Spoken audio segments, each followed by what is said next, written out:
Eliane, para Ana, amém. A paz do Senhor Jesus a todos. A paz do Senhor Jesus para o pessoal do Facebook, pessoal do Instagram, do YouTube, pessoal que vai ouvir pelo áudio. Amém, amém, amém. Hoje a gente vai voltar para a história, né? A gente encerrou um livro poético, que é o livro de Provérbios. E agora a gente voltou para um livro histórico, que é o livro de Reis, tá? Esse capítulo é um capítulo muito importante, gente. É muito importante mesmo. Através desse capítulo, a gente vai entender o que vai acontecer lá na época de Jesus. Nesse capítulo, começa a desenhar pra gente um cenário onde vai ter uma divisão do reino. Vai ter o reino norte, o reino sul, o reino de Israel e o reino de Judá. E vai se ter uma dúvida. Parece que Deus tirou a promessa da casa de Davi. Parece que Deus tirou a promessa de Judá. E é isso que o reino de Israel vai começar a achar. Que a promessa foi passada para Efraim. E a gente vai entender isso nesse capítulo de hoje.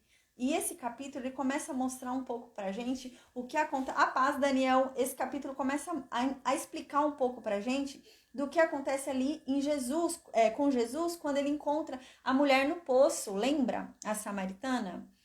E ele fala com ela, e ela fala, Senhor, já que eu vi que o Senhor é profeta, já que eu vi que o Senhor entende das coisas, já que eu vi que o Senhor tem contato com Deus mesmo, então me explica, qual que é o lugar certo de se adorar? É em Gerizim, onde nós, o pessoal que veio do reino de Israel, adoramos, ou é em Jerusalém, onde o reino de Judá adora?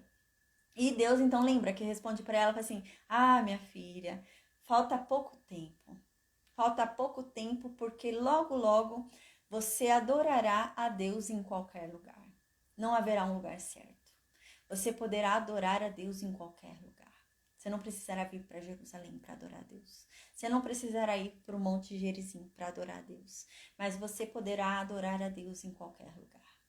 Desde que seja em espírito e em verdade. Lembra? Aí Jesus fala isso para a samaritana. Só que Jesus vai e fala assim, só que uma coisa vocês estão errados. Jesus diz para ela, a salvação vem de Judá. E agora a gente vai entender por que essa dúvida. Porque o reino de Israel depois vai achar que a salvação não vem mais de Judá. Vai chegar um tempo da história que a gente vai ver que o reino de Israel, né, ali os samaritanos, né, eles vão começar a achar que Deus mudou de ideia. Deus não quer mais mandar, né, a descendência da promessa sobre Davi, mas sim sobre Efraim. E a gente vai entender isso agora, gente. É uma passagem muito importante essa passagem. O capítulo 11 é uma passagem que já começa a desenhar pra gente tantas mudanças na história que são refletidas até na época de Jesus, né? Então é muito importante pra gente entender o antes, para a gente conseguir entender o contexto ali em que Jesus vem, né? A gente precisa entender o contexto histórico em que Jesus veio. E para isso a gente precisa entender os acontecimentos anteriores. E esse capítulo é um deles, tá bom? Então, amém. Para quem gosta de saber sobre a música, né, que a gente ouviu, né? A música de hoje é Gabriel Guedes, Nada Mais. Que música linda, né? É muito lindo esse louvor, eu amei. Então, agora eu vou orar, amém, e a gente vai começar a falar sobre antes do primeiro livro de Reis, capítulo 11, gente, a gente vai ler um salmo que foi escrito por Salomão, tá? É um salmo bem curtinho, tá, gente? São só 6 versículos. Na verdade, é um salmo que parece muito com o salmo do pai dele. O pai dele tem um salmo assim também, muito parecido, né? E a gente vai ler rapidinho, vou ler numa linguagem bem clara pra gente explicar o momento histórico ali que tá acontecendo, explicar sobre a história mesmo do livro de Reis, o primeiro livro de Reis, o capítulo 11 ali, tá bom? Então, amém. A gente vai começar a aula de hoje com o Salmo 127. Do Salmo 127, a gente vai pular depois para o primeiro livro de Reis, capítulo 11. Amém. Eu vou orar agora e a gente começa a aula de hoje. Em nome de Jesus, amém. Com a graça de Deus. Amém. Meu Deus, obrigada, Pai. Obrigada por mais um dia, por mais uma oportunidade de estarmos aqui reunidos diante da Tua santa palavra, diante da Tua santa presença, Pai. Meu Deus, vem e nos ensina, Pai. Nos ensina a ser santos, nos purifica, nos santifica, Pai.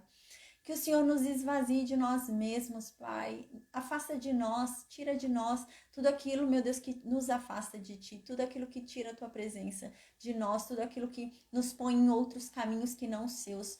nos mostra e nos afasta, Pai, em nome de Jesus. Que venhamos a ter discernimento da Tua palavra, que venhamos a ter compreensão sobre a Tua voz, para que venhamos a andar nos Teus caminhos, Pai, que venhamos a conhecer os Teus preceitos, os Teus ordenamentos, os Teus mandamentos, as Tuas ordens, Pai, porque se nós conhecermos a Tua vontade, se nós conhecermos, meu Deus, os Teus mandamentos, preceitos, juízos, se nós conhecermos a Tua verdade, nós não nos desviaremos dela, Pai. Então nos ensina, Senhor, nos ensina, Pai, porque nós queremos aprender, nós queremos seguir os Teus caminhos, nós queremos andar na Tua presença, nós buscamos a Tua face, Deus. Por favor, Pai, nos ajuda, Senhor, amém.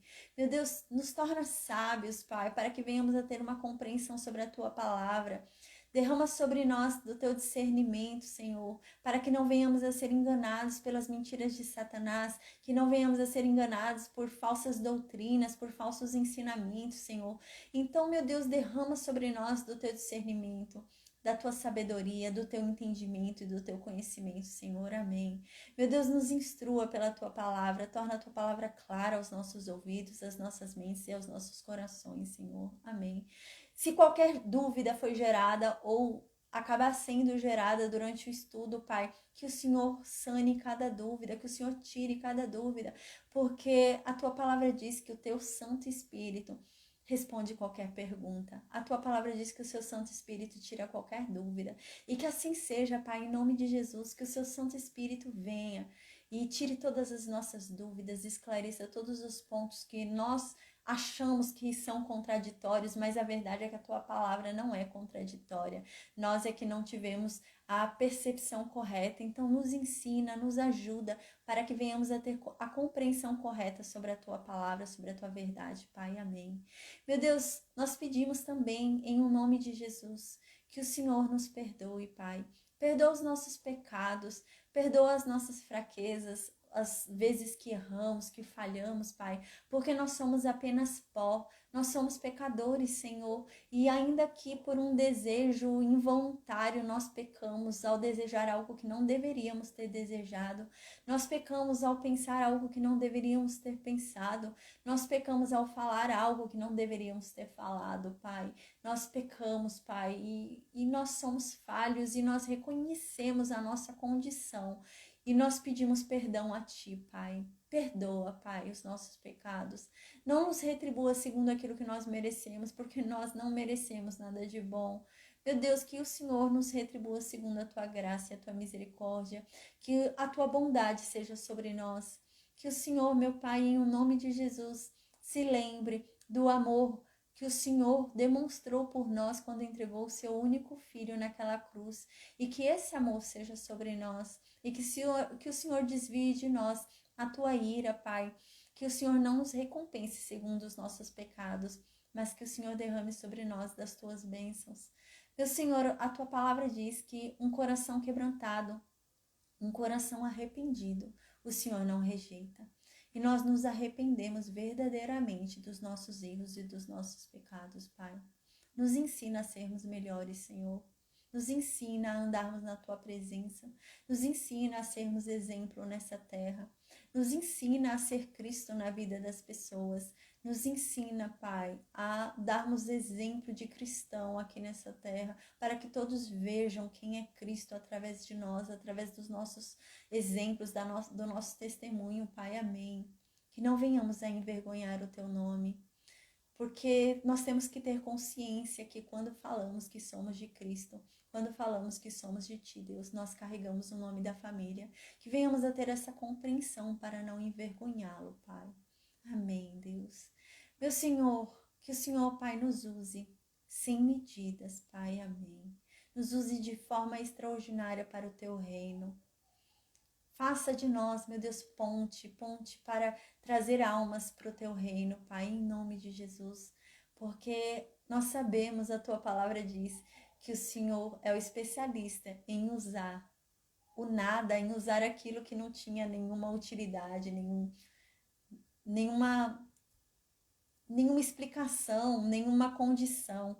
O Senhor é quem capacita. Então, meu Deus, nós reconhecemos que nós não somos bons, nós não somos capacitados, nós não somos expert, nós não somos tremendos, mas nós cremos num Deus que capacita. Então, meu Deus, nos capacite, porque nós não somos nada, Pai. Mas o Senhor é o Deus que capacita, o Senhor é o Deus que derrama dons, o Senhor é o Deus que unge e levanta pessoas com habilidades extraordinárias. Então, meu Deus, que assim seja, que o Senhor nos use de forma poderosa. Amém. Meu Deus, que o Senhor manifeste ainda hoje, mais uma vez, os seus milagres, Senhor. Que todos possam ver a tua glória, que todos possam ver o teu poder, Pai. Amém. Que venhamos, meu Deus, a ser um testemunho vivo do teu poder, que todos ao olhar para nós vejam a tua glória, assim como viam em Moisés a tua glória resplandecendo no rosto dele. Que assim sejamos nós, que todos possam ver a tua glória através de nós, Pai, através das nossas atitudes, que venhamos a honrar o teu nome, Pai. Amém.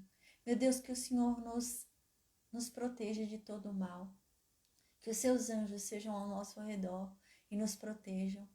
Que o Senhor, Pai, nos dê a provisão de cada dia, que nada nos falte, que o Senhor supra todas as nossas necessidades, Senhor.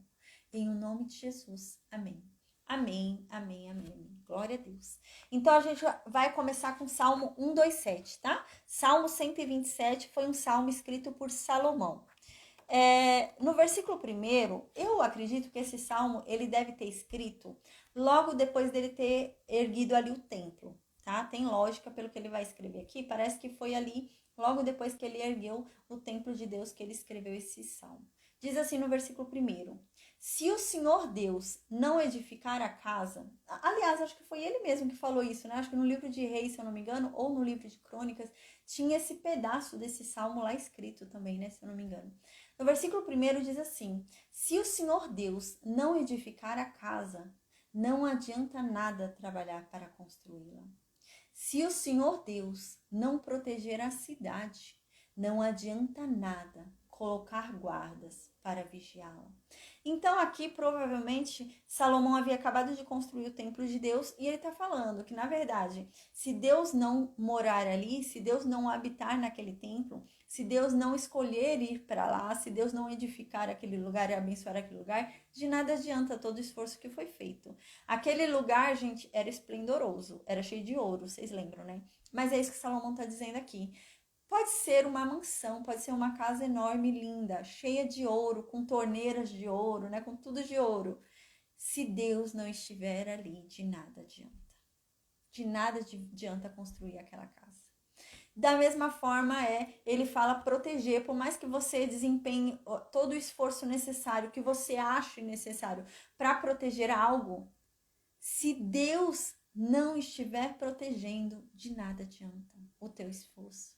Né? Então, se Deus não está ali, de nada adianta o teu esforço. Agora, se Deus está ali, uau, tudo acontece, né? No versículo 2, então, Salomão continua dizendo: não adianta trabalhar demais para ganhar o alimento, levantando cedo e deitando tarde, pois é Deus quem dá o sustento aos que Ele ama, mesmo quando estão dormindo. Deus dava o alimento para aquele povo no deserto. Deus fazia o pão cair dos céus, né? O maná caía dos céus. Deus alimentava Elias. Deus alimenta os seus. Não adianta nada você trabalhar dia e noite, né? Você colocar toda a sua energia achando que você é o seu provedor, que a sua vida depende de você, que você é a sua salvação, né? Você próprio se salva. De nada adianta. Porque Deus é quem sustenta. E Deus é tão fiel, Deus é tão incrível, que Ele sustenta quem Ele ama, até mesmo quando eles estão dormindo. Eles estão dormindo e Deus está providenciando o sustento para eles do outro dia. Tá tudo certo. Então, confie em Deus. É triste, né? É difícil ver Salomão falando isso. Hoje a gente vai ver Salomão caindo de uma forma extraordinária, né? E é difícil um homem que tinha essa compreensão, que sabia isso, tinha a sabedoria do santo, né? Conhecia o santo e pecar como ele pecou, né? É difícil. Versículo 3 diz assim: Os filhos são um presente do Senhor. Eles são uma verdadeira bênção. Os filhos que o homem tem na sua mocidade são como flechas nas mãos de um soldado. Feliz é o homem que tem muitas dessas flechas. Ele não será derrotado quando enfrentar os seus inimigos no tribunal. Então, teu filho é uma bênção. Os filhos são bênção. São um presente que Deus nos dá. É herança do Senhor, né? A gente recebe como herança algo que não é nosso. Mas é pra gente cuidar de algo que não é nosso, né? Isso é a herança. Eu tô recebendo algo que eu não trabalhei, que eu não fiz, mas eu recebo para eu cuidar daquilo. E é isso que acontece. Os filhos não são nossos, são de Deus. E Deus nos dá para nós cuidarmos. E se a gente cuidar da forma certa, eles vão longe. Porque eles são como flechas na nossa mão. Deus dá a eles pra gente, os filhos, como flechas pra gente realmente apontar e lançar eles para longe, né? A gente já percorreu um caminho, do caminho que a gente percorreu, a gente tem que lançar eles mais para longe ainda, né? Para eles irem além da gente, para eles serem melhores do que nós, né? Para eles crescerem ainda mais, né? No reino de Deus, né? Nas coisas de Deus, no conhecimento do santo, né? Porque de nada, foi o que ele começou falando aqui, de nada adianta você construir uma casa se Deus não edificar. De nada adianta você correr atrás do alimento, sendo que é Deus quem dá o alimento. Então, você tem que guiar os seus filhos para Deus, que tudo vai dar certo. Amém. Então, agora, vamos falar sobre o primeiro livro de Reis, capítulo 11. Onde a gente tinha parado na história de Salomão, né? Antes de terminar ali o livro de Eclesiastes não, o livro de Cantares, né? E o livro de Provérbios. A gente já estudou o livro de Cantares, que é ali um livro que é bem sexual, né? Tem uma linguagem muito sexual. E então a gente começou o livro de Provérbios.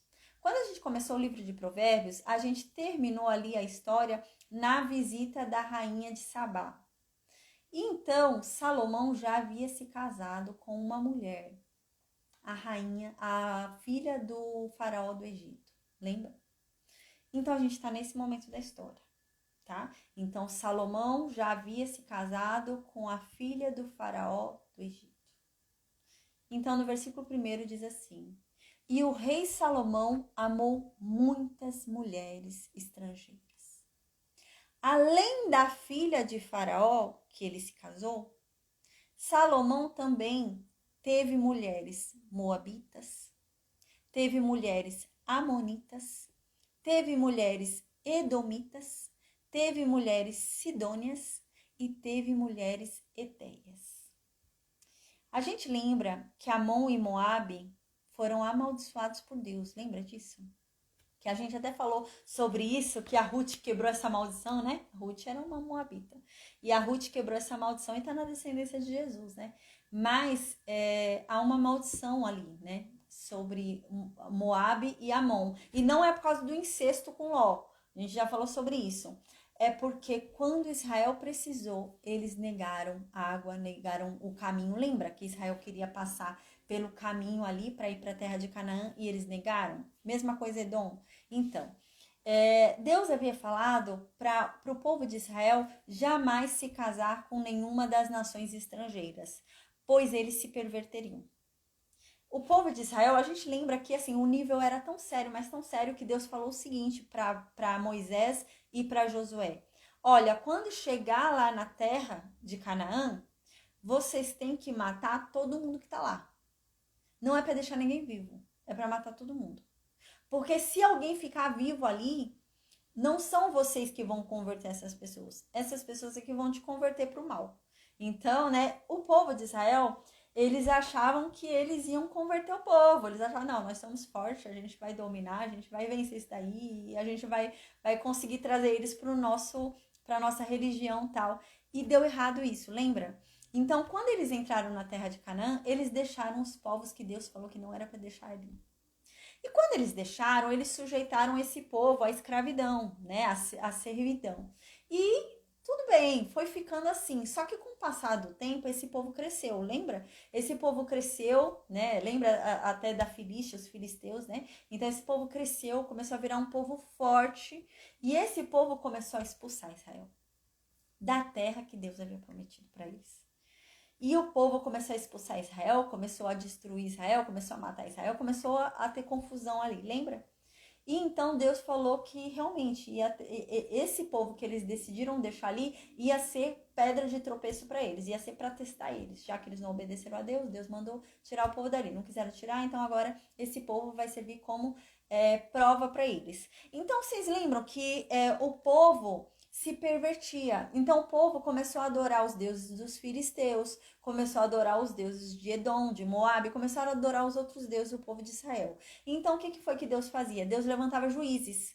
Lembra? Então Deus levantava juízes para que o povo de Israel se lembrasse de quem é o Deus deles, para que eles se voltassem para a promessa deles, para que eles voltassem a ter força e fé no Deus deles e retomassem a terra que Deus prometeu para eles, né? E foi isso que aconteceu. Mas Deus havia deixado bem claro, não é para ter relacionamento com esse povo, porque vocês vão se perverter, tá?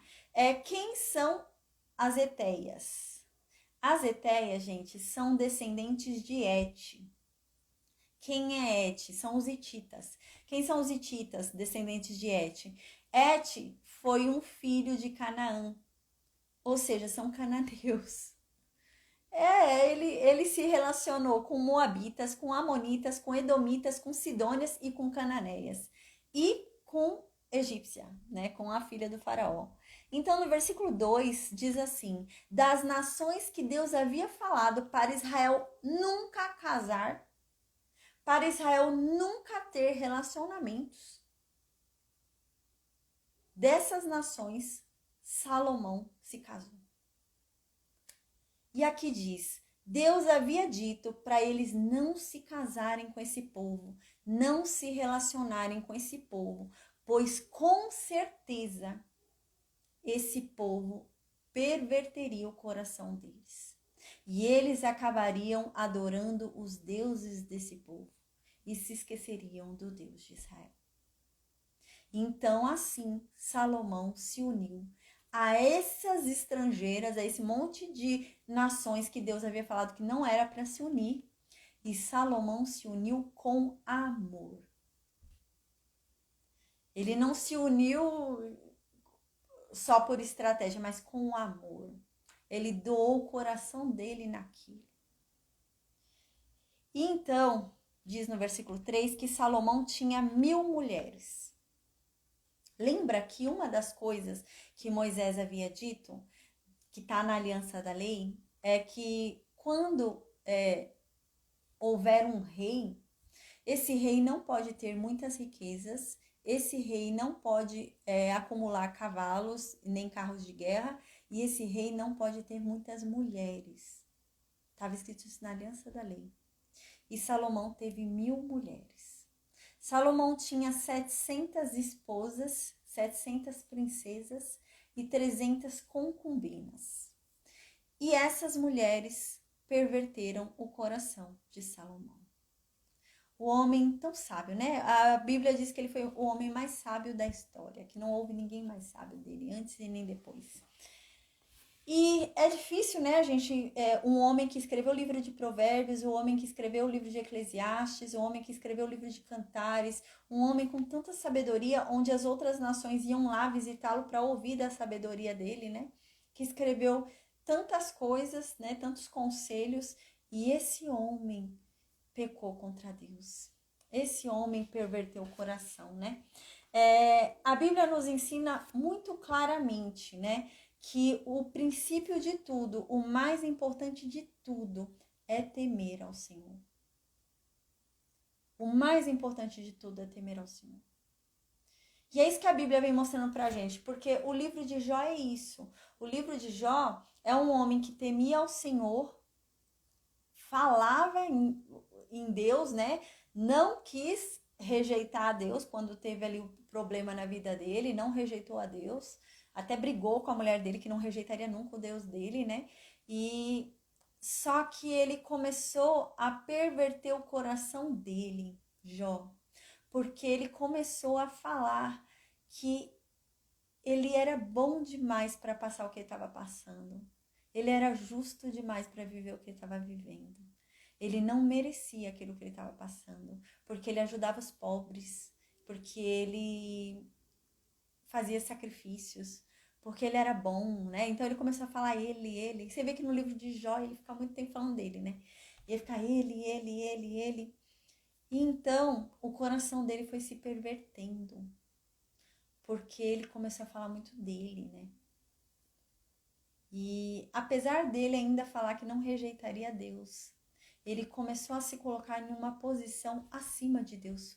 Porque chegou um momento na história de Jó que Jó falou que ele era mais justo do que Deus. Ele falou: olha, eu sou justo. Eu faço sacrifícios, faço tudo certo, não cometo pecado, me desvio do mal, ajudo os pobres, ajudo a viúva, faço de tudo. Eu sou justo e não mereci estar passando pelo que eu estou passando. Então, se eu estou passando pelo que eu estou passando, é porque Deus é injusto. Eu sou justo, Deus é que é injusto. Deus até fala isso no livro de Jó. Deus fala assim: para você se salvar, você vai me pôr como réu? Jó, tem certeza disso? Você vai me acusar para você se salvar? Então, é nesse nível, ele começou a perverter o coração dele, né? E é isso que a Bíblia vem ensinando pra gente. A base de tudo não é a gente só se desviar do mal. A base de tudo não é a gente só não cometer pecado. A base de tudo não é só a gente ter sabedoria, né? A base de tudo não é só a gente ofertar, sacrificar, não. A base de tudo é temer ao Senhor.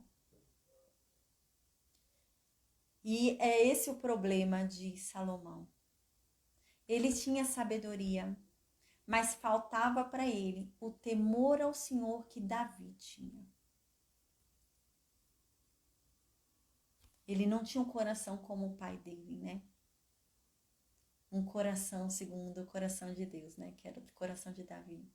Salomão não tinha. Então, de nada, a Bíblia vem mostrando pra gente que de nada adianta a sabedoria se não houver temor ao Senhor. A sabedoria vira burrice. A sabedoria não se diferencia da sabedoria do mundo, que é o que está acontecendo com Salomão. Salomão, o homem mais sábio do mundo, ele não pensou, não conseguiu raciocinar, o homem tão sábio, e ele perdeu o reino. E é isso que a Bíblia vem mostrando pra gente. A base de tudo é o temor ao Senhor. Tema ao Senhor. O princípio de tudo é temer ao Senhor. Tema primeiro ao Senhor. E então se desvie do mal. Busque sabedoria. Mas tema ao Senhor. Agora, quando você põe o temor ao Senhor depois, acontece o que aconteceu com Jó. Quase Jó foi, né? Mas Jó se arrependeu. E acontece o que aconteceu com Salomão. Que triste, né? Então, essas 1000 mulheres perverteram o coração de Salomão. E no versículo 4 e 5, que triste. O homem que construiu a casa de Deus, naquela época, né? Construiu o templo de Deus. O templo tão sonhado por Davi. O homem que construiu esse templo. No versículo 4 e 5 diz que ele construiu um templo também para Moloque. Diz que ele começou a construir templo para os deuses das mulheres dele. Começou a construir templo para vários demônios. Que triste, né? No versículo 4 e 5 diz assim: porque sucedeu que no tempo da velhice de Salomão, as mulheres dele perverteram o coração dele para ele seguir outros deuses, na velhice dele. E então, o coração dele não era perfeito para com Deus, assim como o de Davi era. Uau! Davi passou por tanta coisa, né? E olha que esse homem não vivia em guerra, né, gente? Esse homem vivia em paz, né? Mas as mulheres perverteram o coração dele. E a lei falava isso: não tenha muitas mulheres, porque você perverterá seu coração. E não se junte com as outras nações. E ele fez exatamente isso. E olha que Davi também, né? Davi teve até a união com outras nações, lembra? Davi se casou com mulheres de outras nações, né? Mas ele não perverteu o coração dele. E quando ele errou, e ele foi chamado a atenção, Davi se arrependeu. Davi realmente se arrependeu. E isso é o cristão, né? Não é que o cristão não erra. O cristão pode até errar, mas quando ele é corrigido, ele se arrepende. Ele reconhece o erro dele e muda, como Davi fez, como Davi mudou. Mas Salomão não tinha o coração como Davi tinha. O coração de Salomão não era perfeito. E ele começou a construir templos para outros deuses. Então aqui diz, e o coração de Salomão não era perfeito para com Deus, assim como o coração de Davi foi. Porque Salomão começou a adorar a Astarote, a deusa dos Sidônios. Salomão começou a adorar a Moloque, a abominação dos amonitas. Eu vou ler para vocês, no meu dicionário bíblico, quem é essa deusa Astarote. Está escrito assim no meu dicionário bíblico.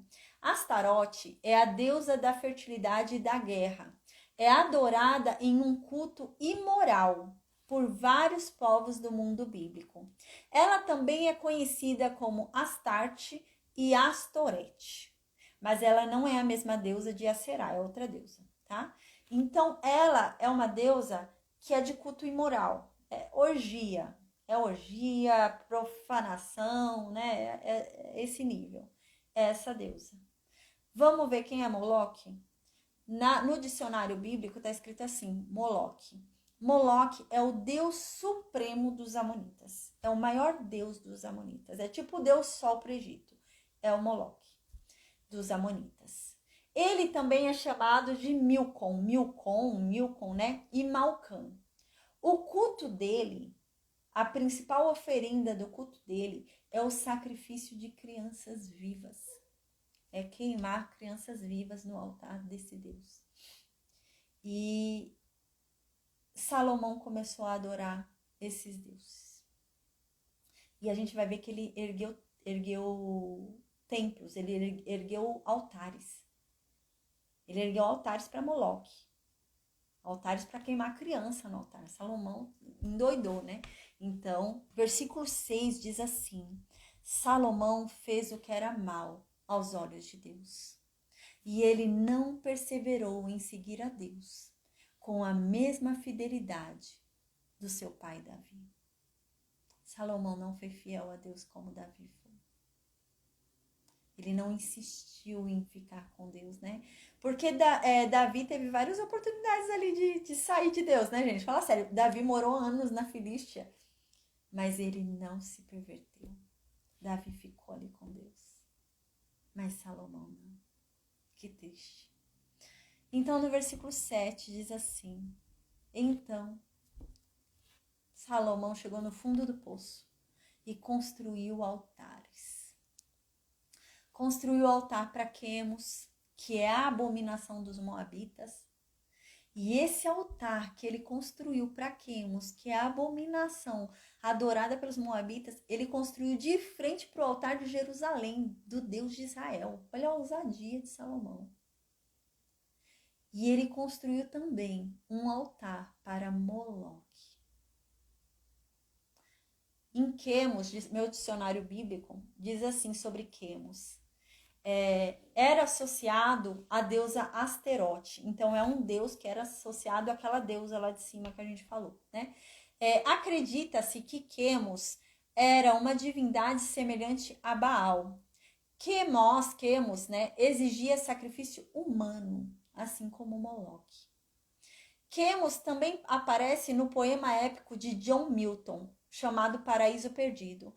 Em uma passagem sobre falsos deuses, Milton se refere a Quemos como um deus que os israelitas adoravam com orgias luxuriosas e ritos devassos. E chama Quemos de o pavor obsceno dos filhos de Moabe. Então era um deus que exigia sacrifícios humanos, né? Cortes, morte, né? Humano. E também era um deus de orgias. orgias, de devassidão, era assim. E Salomão ergueu o altar para esses deuses, de frente para o templo de Deus que ele construiu. Aí no versículo 8 diz assim, que não parou aí não. Salomão foi e também construiu lugares de adoração para as outras mulheres dele. Todas as mulheres dele tinham... uma mulher da Filístia, toma lá o altar do seu deus da Filístia. Para todos os deuses de todas as mulheres dele, ele começou a construir lugares de adoração. O mesmo homem que construiu o templo de Deus, né? E então diz que todas as mulheres dele queimavam incensos nesses altares para esses deuses e ofereciam sacrifícios aos seus próprios deuses. Isso dentro de Jerusalém. Que triste, né? E então, no versículo 9 e 10 diz assim: o Senhor, o Deus de Israel, havia aparecido para Salomão 2 vezes. E Deus já havia falado para Salomão que ele não adorasse a deuses estrangeiros. Deus havia avisado, mas mesmo assim, Salomão não obedeceu a Deus. Pelo contrário, Salomão se afastou de Deus. E por isso, Deus ficou muito irado com Salomão. Então, no versículo 11, 12 e 13, diz que Deus veio falar com Salomão. Então Deus vem falar com Salomão e diz assim para Salomão: como você fez isso, Salomão? Como foi que você não guardou a minha aliança? Como foi que você não guardou os meus estatutos que eu te mandei guardar? Por causa disso, porque você não foi obediente a mim, Salomão, eu vou rasgar de ti este reino. Esse reino não vai ser mais seu. Não vai ser mais da sua descendência. E eu vou dar o teu reino para um empregado seu, porque ele é mais digno do que você. É isso que Deus está falando para Salomão. O teu empregado se tornou mais digno do que você de receber o que eu tinha para te dar. No entanto, por amor a Davi, o teu pai, não por amor a você, por amor a Davi, ao teu pai, eu não vou fazer isso enquanto você ainda estiver vivo, Salomão. Mas eu vou fazer no reinado do teu filho. Por amor ao teu pai, eu vou deixar você morrer ainda reinando. Mas no do teu filho, eu vou tirar dele o reino. Porém, eu não vou tomar o reino inteiro. Eu vou deixar que o teu filho fique com uma tribo. Por amor a Davi. Por causa do meu servo Davi. Eu vou deixar ainda que o teu filho fique com uma tribo. E também por causa de Jerusalém. Por amor a Jerusalém. Que eu escolhi para ser a minha cidade. E você veio e colocou outros deuses, né? Jerusalém que eu escolhi para ser minha. Você enfiou outros deuses aqui. Então, no versículo 14, gente, diz que Deus começou a levantar inimigos contra Salomão. Lembra que Salomão era um reino de base? Lembra que em Salomão, nossa, Salomão não tinha briga, não tinha guerra, não tinha nada? Deus agora vai fazer ter. Deus agora vai levantar um monte de gente para atazanar mesmo Salomão. E agora diz isso no versículo 14. O Senhor Deus fez com que Hadad se virasse contra Salomão. Vamos ver quem era Hadad agora? Hadad era da família do rei de Edom. Então, no versículo 15 e 16, vai começar a explicar pra gente por que esse Hadad veio para brigar com Salomão. O que aconteceu na história? O que ele tem a ver com a história? Ele era de Edom, né? O que ele tem contra Salomão? No versículo 15 e 16 explica. Diz assim: muito antes disso, muito antes de Salomão virar rei, né? Na época que Davi havia conquistado Edom, diz aqui no versículo 15 e 16, Joabe, o comandante do exército de Davi, né? Ele foi lá para Edom. E ele tinha ido lá para sepultar os mortos, né? E quando ele chegou lá em Edom, Joabe e o seu exército, ficou lá por 6 meses em Edom. E esses 6 meses que ele ficou lá em Edom, ele matou todos os homens que estavam em Edom. E Hadad conseguiu fugir. senão ele seria morto também. Só que diz no versículo 17 que Haddad conseguiu fugir e levou com ele alguns homens edomitas também que conseguiram fugir da espada de Joabe. Então aqui diz, levou consigo alguns servos do seu pai, né? Levou alguns escravos, ele foi e levou alguns empregados do pai também. E eles fugiram para onde? Para o Egito. E eles ficaram lá no Egito porque haviam matado lá, Davi governava sobre Edom, Davi conquistou Edom, né? Então ele fugiu para o Egito. Então aqui diz que ele fugiu para o Egito, ele ainda era muito jovem, Haddad, né? Haddad ainda era muito jovem quando ele fugiu do Egito. Aqui em cima diz que ele era da família do rei de Edom, né? Então ele tinha direito ao trono em Edom. Então ele ia ser morto, né? Então ele fugiu e foi para onde? Ele foi para o Egito para ele não ser morto. E ele fugiu muito jovem. E ele ficou lá no Egito para não ser morto, porque senão, imagina, ele era ali da realeza, né? Ele ia ser morto, já que Davi dominou Edom. Então no versículo 18 diz que ele foi, né? Eles foram, ele e esses empregados do pai dele, que fugiram lá de Edom, eles foram para a terra de Midian. Lembra a terra de Midian, onde Moisés foi ficar lá? Essa terra. Eles foram lá para Midian, onde tinha a Zípora, né? Eles foram lá para essa terra e também foram para Parã, né? E tomaram consigo homens de Parã. Então, além dos homens que já tinham, os homens de Haddad, os empregados lá da família real que Haddad havia conseguido levar, eles pararam em Parã e ainda pegaram mais gente em Parã. Pegaram mais povo ainda, mais homens ainda. E então eles foram até o faraó lá no Egito para pedir para ficar lá, para pedir um asilo, né? Então lá diz que eles chegaram lá no faraó, rei do Egito, né? E o faraó deu uma casa para eles ficarem, deu sustento para eles e deu uma terra para eles morarem. Então, no versículo 19, diz que Haddad, ele começou a ganhar amizade com o faraó. Eles começaram a se dar muito bem, ao ponto de Haddad casar com a cunhada do faraó, com a irmã da rainha do Egito. Ele se casou com a irmã da rainha do Egito. De tão boa que era a relação dele com o rei do Egito, com o faraó, né? Então, no versículo 20, diz que a esposa de Haddad, né, a irmã da rainha do Egito, a cunhada do faraó, deu à luz a um filho chamado Genubate, né? Que foi criado pela rainha no palácio. E ela morava com os filhos do rei, né? E ele morava com os filhos do rei. Então, o filho dele foi criado junto com os filhos do faraó. E foi criado lá dentro do palácio pela rainha.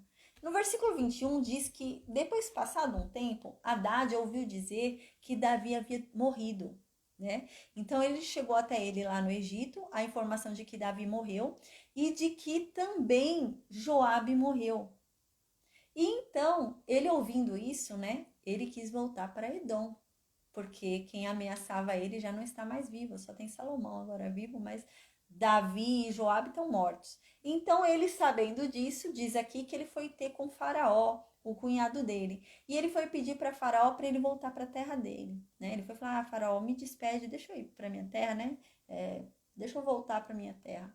No versículo 22, Faraó foi e falou para ele: mas por que você quer voltar para a tua terra?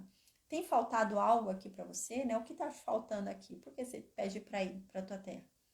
E ele respondeu para Faraó: não, eu não tenho falta de nada aqui, não é? Eu tô super bem aqui, mas me deixa aí, né? E então ele foi. Aí no versículo 23 e 24, diz que Deus também levantou outro inimigo contra Salomão. Não foi só Haddad, foi mais um inimigo contra Salomão. Diz no versículo 23 e 24 que Deus levantou também como inimigo de Salomão Rezon, né? Filho de Elíada, né? E Deus fez com que ele se virasse contra Salomão. Rezon havia fugido do seu patrão, o rei Hadadezer, de Zoba, e tinha se tornado chefe de uma turma de bandidos. Isso aconteceu depois que Davi derrotou Hadadezer e matou os sírios que eram aliados dele. Lembra quando Davi ele dominou ali os sírios? Ele venceu ali os sírios e dominou a Síria, né? Eles eram muito poderosos. Esse Hadadezer era muito poderoso, né? Todo mundo tinha medo dele. Mas Davi foi lá e venceu ele. Então, é isso que está dizendo aqui. Quando Davi venceu, esse daqui, Rezon, né? Era de lá. Ele era empregado desse Hadadezer. Ele era empregado desse Hadadezer que Davi dominou, né? Davi matou e dominou ali os sírios. Então diz que Deus também fez com que Rezon, né, o filho de Elíada, se virasse contra Salomão. Rezon havia fugido do seu patrão, o rei Hadadezer, que é esse que Davi havia dominado, que tinha um grande poder ali dos sírios, né, os sírios. Então aqui diz que o rei Hadadezer de Zoba e tinha se tornado chefe de uma turma de bandidos. Então ele conseguiu fugir naquela época que Davi havia conquistado os sírios, a Síria ali. Hadadezer conseguiu fugir, Rezon conseguiu fugir e ele acabou virando chefe de um bando de bandidos. Ele virou chefe de um bando ali de meliantes, né? Isso aconteceu depois que Davi derrotou Hadadezer e matou os sírios que eram aliados dele. Rezon e os seus homens foram morar em Damasco. E ali eles o fizeram rei em Damasco. Então ele acabou virando rei. Esse homem que fugiu, que era empregado do rei. Hadadezer, que era o rei dos sírios, né? Então Davi dominou sobre Hadadezer. Esse Rezon fugiu. Na época que Davi dominou sobre Hadadezer, ele fugiu, ficou como líder de um bando ali de bandidos, né? E então ele voltou ali para Damasco. Silvana? Oi, Silvana. É que você. Imagina, imagina, amém.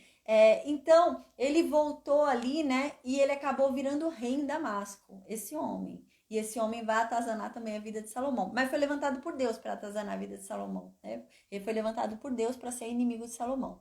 No versículo 25, então, diz: E foi adversário de Israel por todos os dias de Salomão. Gente, Salomão não teve paz depois. Na velhice dele era guerra. É isso que está dizendo aqui.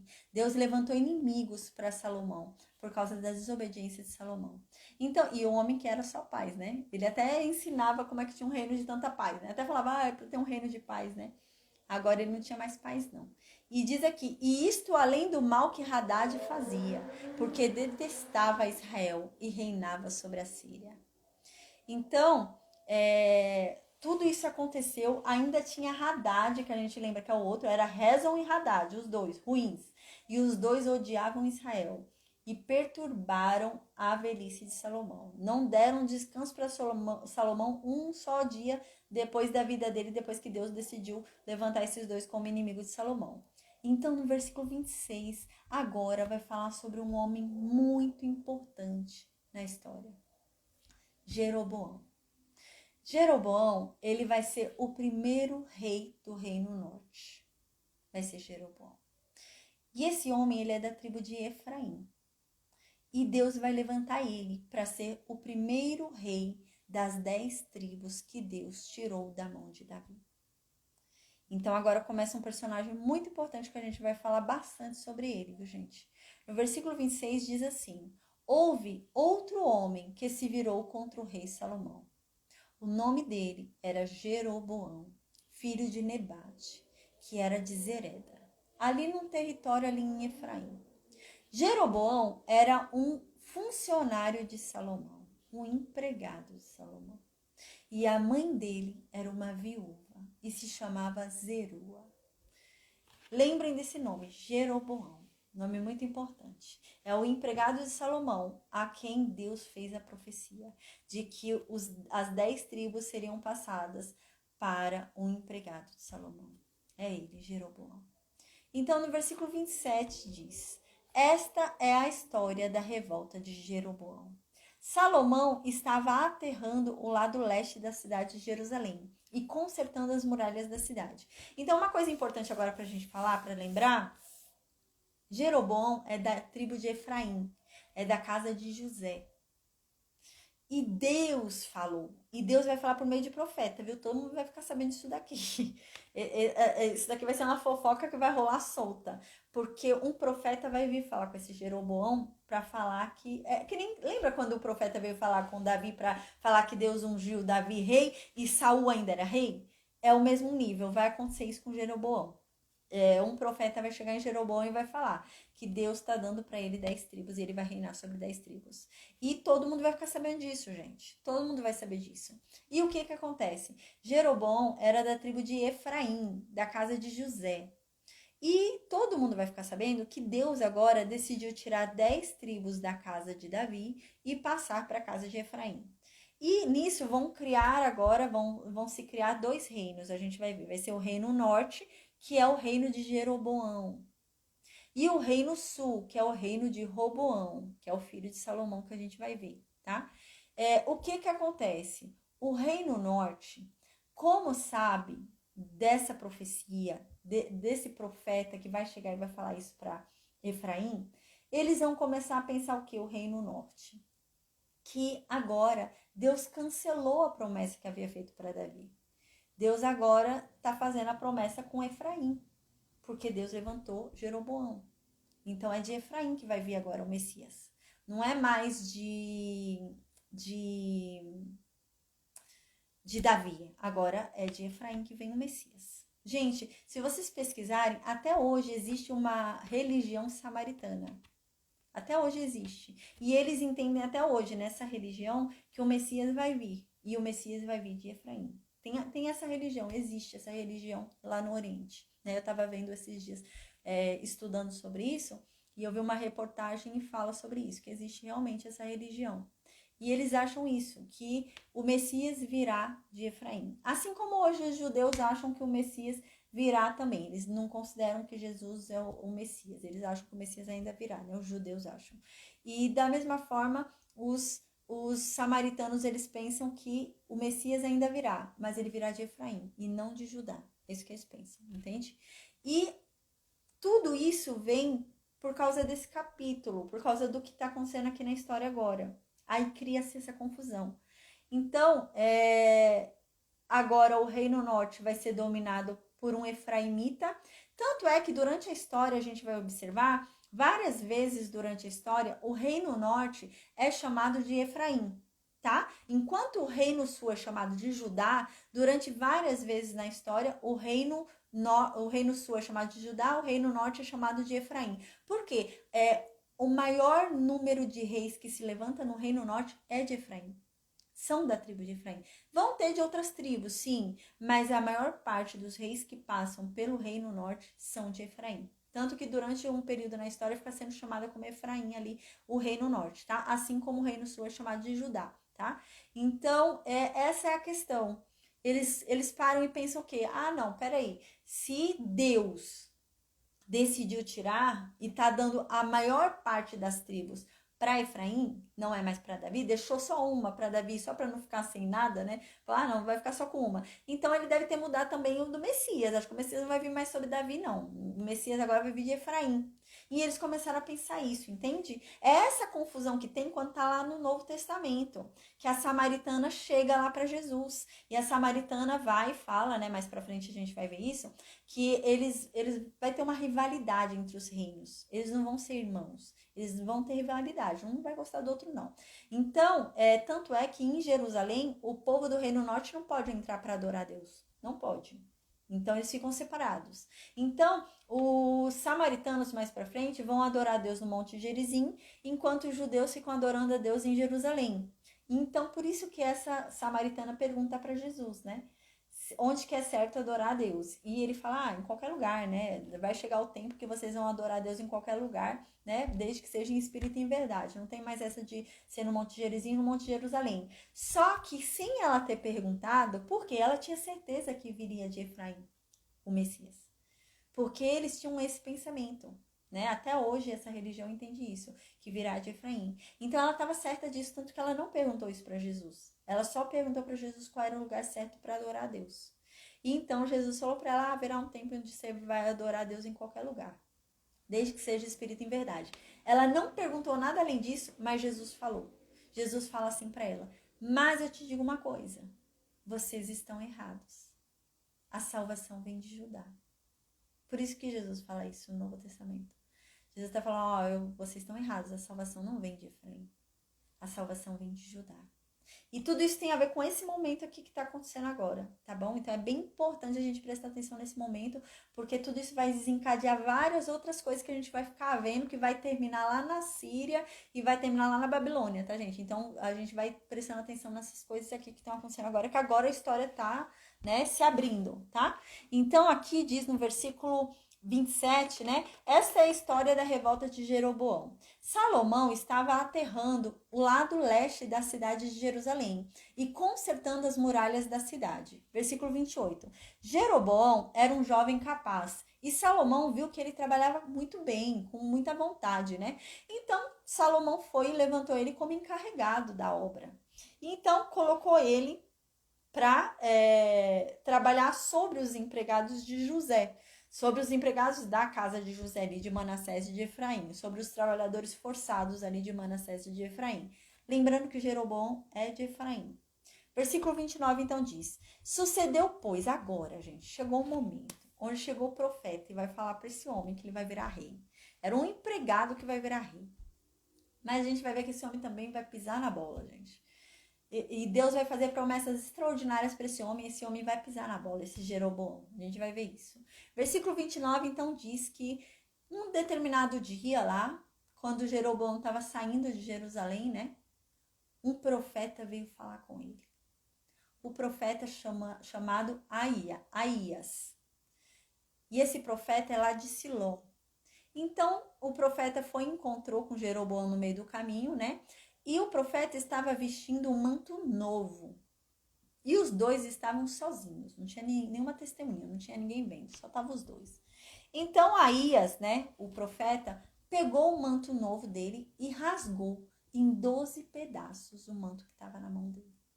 Então, parece bastante com Samuel, né? Quando rasgou o reino lá dando exemplo lá, rasgando o de Saul, né? Foi assim também, né? Esse profeta fez isso. Ele rasgou o manto em 12 pedaços. Então, o profeta foi e falou no versículo 31 para Jeroboão: olha, Jeroboão, 10 pedaços são seus, porque assim diz o Deus de Israel: eis que rasgarei o reino da mão de Salomão, e para ti, Jeroboão, eu vou dar 10 tribos. Uau, um profeta chega nele e fala isso, né? No empregado efraimita. Então, no versículo 32 diz assim, o profeta continua dizendo para Jeroboão: mas, por amor a Davi, Deus vai deixar ainda com a descendência de Davi uma tribo. Por amor do servo de Deus, Davi, né? E por amor a Jerusalém também. Deus vai deixar ainda ali com a casa de Davi uma tribo. A cidade que escolhi dentre todas as tribos de Israel, por amor a Jerusalém, a cidade que eu escolhi, né? Então, no versículo 33, ele começa a explicar por que isso vai ser feito. O profeta começa a explicar para Jeroboão. Gente, o profeta explica para Jeroboão por que Deus tirou o reino da mão de Salomão. Estava muito claro, o profeta deixou muito claro, ó, Deus está tirando o reinado das mãos de Salomão porque Salomão foi desobediente, porque Salomão adorou outros deuses. Ele deixa muito claro para Jeroboão. E Jeroboão vai errar do mesmo jeito. Jeroboão estava com a letra dada, né? E erra do mesmo jeito. E tem também o reinado dele tirado dele também. Deus vai tirar o reinado dele também, vai dar para o empregado dele. E eu já estou dando um spoiler, né? Mas é isso que vai acontecer. Ele vai pecar contra Deus também. Ele já recebendo aqui toda a letra de Deus, né? Que não era para ele fazer isso. Ele faz. E assim como foi tirado da mão de Salomão e foi dado para o empregado de Salomão, vai ser tirado da mão de Jeroboão e vai ser dado para o empregado de Jeroboão. E, gente, isso vai acontecer muito no Reino Norte. A gente vai observar que isso vai acontecer muito no Reino Norte. É gente matando gente, empregado virando rei. É muito. Acontece muito isso no Reino Norte. E o Reino Norte é pior do que o Reino Sul. Porque o Reino Norte é uma afetação muito grande de deuses estrangeiros. Eles adoram muito os deuses estrangeiros. E tanto é que eles vão ser levados para a Síria muito antes de Judá ser levado para a Babilônia, né? E tanto é que Judá volta, né? Judá ainda consegue voltar ali e reerguer o templo, né? Então, começa a se explicar para Jeroboão o porquê que está acontecendo isso, por que está sendo tirada das mãos de Salomão as 10 tribos, e ele ainda vai errar mesmo assim. Então, no versículo 33, o profeta fala para Jeroboão: olha, Deus vai fazer isso, Jeroboão, porque Salomão rejeitou a ele. Salomão tem adorado outros deuses agora, tem adorado deuses estrangeiros. Salomão, ele tem se curvado para Astarote, a deusa dos Sidônios. Salomão tem se curvado para Quemós, o deus dos Moabitas. Até para Moloque, Salomão tem se curvado, lá o deus dos filhos de Amon. O profeta falando, explicando para ele por que as 10 tribos foram tiradas de Salomão. Então aqui diz: Deus está fazendo isso porque Salomão não tem andado por seus caminhos.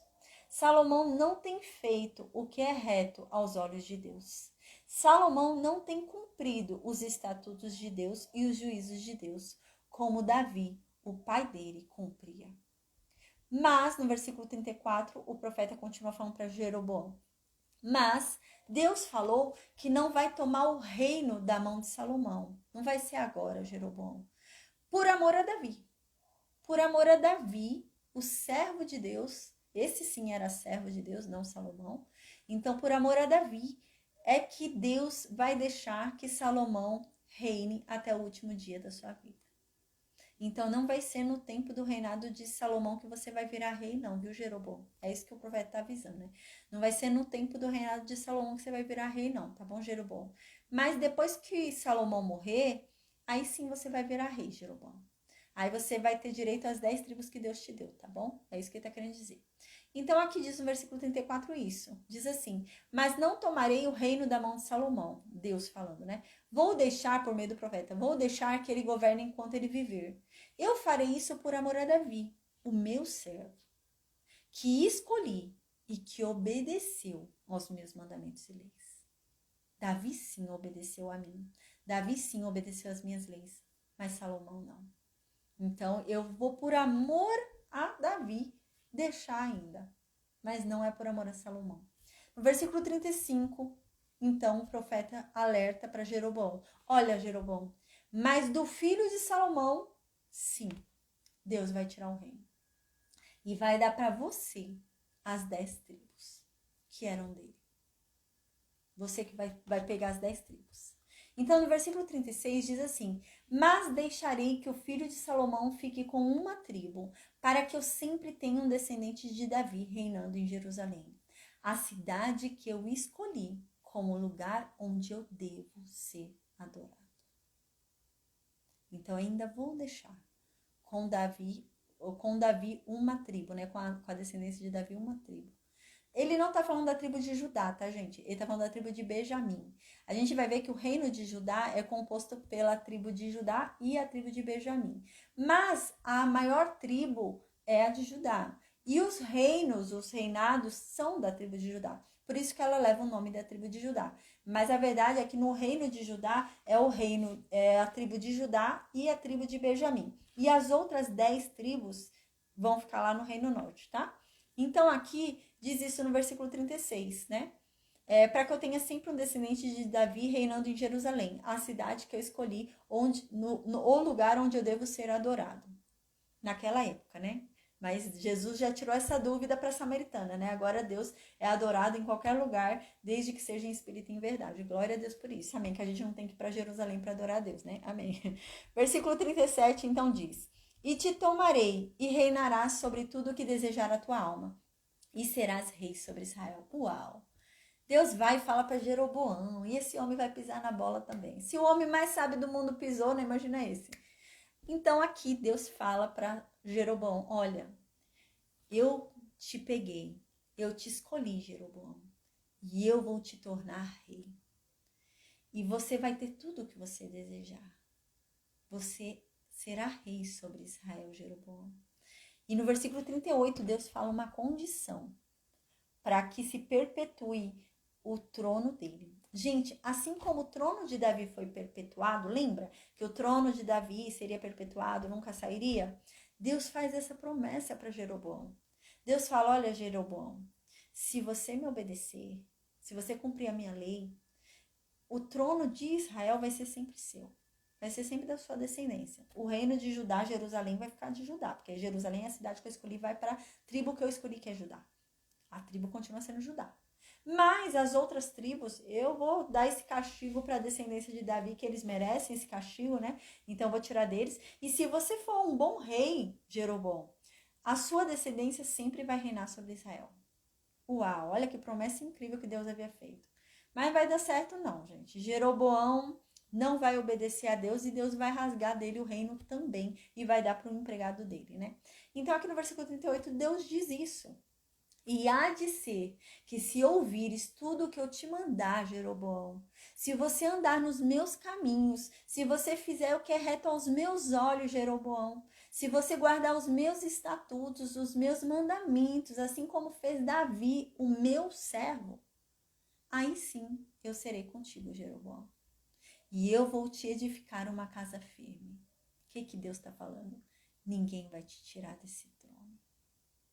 Ninguém vai roubar as tribos de você, se você for comigo. Como edifiquei a Davi e te darei a Israel. Eu te darei uma certeza de que o trono de Israel será sempre seu, sempre da sua descendência. Uau, que promessa linda, né? Mas não vai dar certo, não. Versículo 39, então, diz: por causa do pecado de Salomão, eu castigarei os descendentes de Davi. Deus disse, uau. Por causa dos pecados de Salomão, agora eu vou castigar os descendentes de Davi. Meu Deus. Davi foi um homem que agradou tanto a Deus, né? Era a menina dos olhos de Deus, né? A Bíblia diz isso. Davi era a menina dos olhos de Deus ali. E Salomão cometeu um erro tão grave, tão grave, tão grave, que Deus agora decide castigar os descendentes de Davi por causa de Salomão. Mas ainda assim, por amor a Davi, ele ainda deixa ali uma tribo, né? Mas mesmo assim, ele decidiu castigar por causa de Salomão. Que triste, hein? Mas aqui Deus diz também, mas isso não será para sempre. Eu vou castigar a descendência de Davi, mas não vai ser para sempre o castigo. Glória a Deus, né? Graças a Deus, né? É isso que ele está dizendo. Por causa do pecado de Salomão, eu castigarei os descendentes de Davi, mas isso não será para sempre. O castigo não vai durar para sempre. E não durou, glória a Deus, que Jesus veio, né? Amém. Então, no versículo 40, a gente vai finalizar a aula de hoje, tá? Os demais versículos a gente vai ler depois do livro de Eclesiastes, ok? Porque vai falar sobre a morte de Salomão. A gente só vai falar sobre a morte de Salomão depois de finalizar o livro de Eclesiastes, que é curtinho também, né? A gente termina rapidinho, são 12 capítulos. Aí a gente volta para a história e termina com a morte ali de Salomão e começa ali com a divisão do reino. Então, no versículo 40, a gente finaliza a aula de hoje e diz assim no versículo 40. Por causa disso, Salomão tentou matar Jeroboão. Viu como o negócio foi uma fofoca? O negócio foi solto, gente. O negócio todo mundo estava sabendo que Deus tirou de Salomão 10 tribos. Todo mundo ficou sabendo. E todo mundo sabia já quem é que ia reinar, era Jeroboão. E Salomão ficou sabendo disso. E quando Salomão soube disso, Salomão tentou matar Jeroboão. Fez igual Saul. A Duda tá falando que Salomão fez igual Saul fez com Davi. É verdade. Salomão começou a perseguir Jeroboão. É verdade, igualzinho mesmo, porque Saul foi a mesma coisa, né? Davi veio com um profeta ali também falando que seria tirado o reino de Saul, porque Saul não merecia. Foi a mesma coisa. E Salomão começou a perseguir Jeroboão. E por causa disso, para não morrer, Jeroboão fugiu. Então diz que ele fugiu para o Egito, para não morrer. Então diz que Jeroboão ficou com Sisaque, rei do Egito, e morou lá até que Salomão morresse. Então, gente, a gente vai ver agora Jeroboão voltando só depois da morte de Salomão, tá? E a gente vai ver então que ele vai virar rei sobre as 10 tribos realmente. Mas a gente vai ver que ele, meu pai do céu, vai fazer muita bobagem. Vai errar feio. Ele vai num pensamento horrível. A gente vai ver isso. Mas agora a gente vai interromper o livro de Reis e vamos começar o livro de Eclesiastes, tá bom? Amém. Glória a Deus. Então, amanhã ou na quinta-feira, eu vou ver direitinho. Eu acho que é quinta-feira que a gente vai ter aula agora. Eu acho que amanhã eu vou descansar. Então, quinta-feira, a gente vai estudar Eclesiastes, tá? Então, amém. A gente vai terminar o livro de Eclesiastes e voltar aqui para a história. E então, a gente vai falar sobre os dois reinos. Aí a gente vai começar a ver os profetas, aqueles profetas que chegam, né? Isaías, né? Jeremias, né? A gente vai começar a estudar Elias, né? Uau, Eliseu. A gente vai começar a falar sobre esses profetas, tá bom? Glória a Deus. Tô animada, tô empolgada, espero que vocês estejam também, gente, na mesma empolgação que eu tô, viu? Amém. Então, Deus abençoe, Deus nos guarde, que a palavra de Deus ecoe dentro de nós, né? E que venha nos transformando, nos levando à verdadeira transformação, amém, de mente e de atitude, né? Amém. Eu vou perguntar no vídeo se alguém tem alguma dúvida. Enquanto isso, eu vou desconectar o Facebook e o Instagram, tá bom? Bom descanso a todos. Amém, amém. Deixa eu só desconectar aqui, gente.